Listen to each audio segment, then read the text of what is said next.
नमस्कार, आप लोग देख रहे हैं न्यूज बातचीत। हरियाणा विधानसभा इलेक्शन के अभी एक चौंकाने वाला सर्वे निकल के सामने आए हैं। इस सर्वे को देखने के बाद आप अंदाजा लगा सकते हैं कि हरियाणा के जनता के माइंड में क्या है, किस पार्टी की ओर झुक रहे हैं और वहां पे किस पार्टी की सरकार बनने वाली है। साथ ही साथ हम आपको बताने वाले हैं कि अगर आप भारत के किसी भी कोने में बैठे हुए हैं, वहां से इस सर्वे को देखकर खुद अपना ओपिनियन दे सकते हैं कि वहां पे क्या होने वाला है। ये सर्वे इसलिए भी ज्यादा इंपॉर्टेंट है क्योंकि इस सर्वे में यह दिखाया गया है और खास करके बड़े बड़े चेहरे को लेकर किया गया है, वहां के लोकल इश्यूज और हमारे देश के प्रधानमंत्री मोदी और विपक्ष के सबसे बड़े चेहरे राहुल गांधी को लेकर किया गया है। सर्वे जो आया है चौंकाने वाला है, आप यहां पे देख सकते हो। उससे पहले हम आपको बता दें, हरियाणा में 90 सीट्स हैं और 90 सीट्स को खास करके कवर किए हैं। इसमें एकदम A to Z आपको समझाने के लिए A to Z बारीकी के साथ अगर आप देखेंगे तो आप खुद समझ जाएंगे। तो सबसे पहले आप यहाँ पे देख लिए, पहला आता है अंबाला। अंबाला में 9 सीट है विधानसभा की। 9 सीट में से इंडिया गठबंधन को 6 सीट्स, एनडीए को 3 सीट्स, अदर के खाते में 0 सीट्स। तो अंबाला जो है खास करके फतह कर रहे हैं इंडिया गठबंधन। अब बात कर ले कर्नल की। कर्नल में भी 9 सीट्स हैं और 9 में से इंडिया अलायंस को 5 सीट्स, अदर एनडीए को 3 सीट्स और अदर के खाते में 1 सीट्स। तो खास करके अंबाला के बाद कर्नल भी इंडिया अलायंस फतह करने में कामयाब हो रहे हैं। अब आता है सोनीपत। सोनीपत में 9 सीट्स हैं और 9 सीट में से इंडिया अलायंस को यहाँ पे भी 5 सीट मिल रहे हैं, लेकिन एनडीए को यहाँ पे 2 सीट मिल रहे हैं और अदर के खाते में यहाँ पे 2 सीट जाते हुए नजर आ रहे हैं।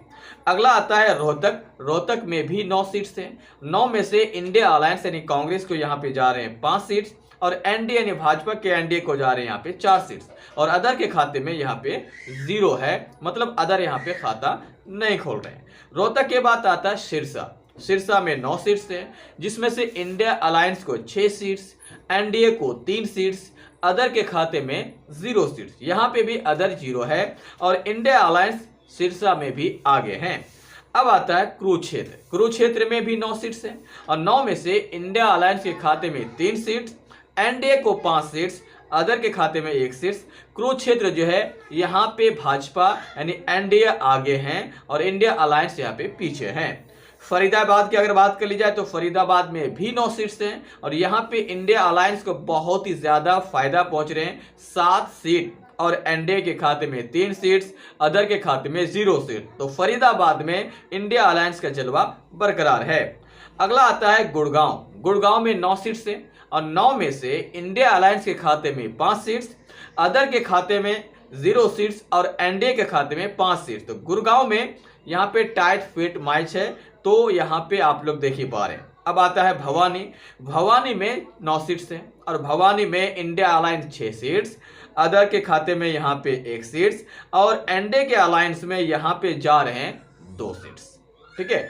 अब आता है लास्ट सिरसा। सिरसा में 9 सीट्स हैं जिसमें से इंडिया अलायंस को 4 सीट और एनडीए को 5 सीट जाते हुए नजर आ रहे हैं और अदर के खाते में 0 सीट। अगर हम बात करें ऑल ओवर की तो यहाँ पे 90 में से, याद रखिए 90 सीट से 90 में से 55 से 60 सीट इंडिया अलायंस लेके आ रहे हैं और 40 से यहाँ पे 35 से 40 सीट 35 से 40 सीट लेके आ सकते हैं एनडीए। तो यहाँ पे फुल बहुमत के साथ इंडिया अलायंस सरकार बनाते हुए नजर आ रहे हैं। आप इस सर्वे के ऊपर क्या करना चाहेंगे, मुझे कमेंट बॉक्स में कमेंट करके आप अपनी राय जरूर दें। फिर मिलते हैं एक नए वीडियो के साथ। जय।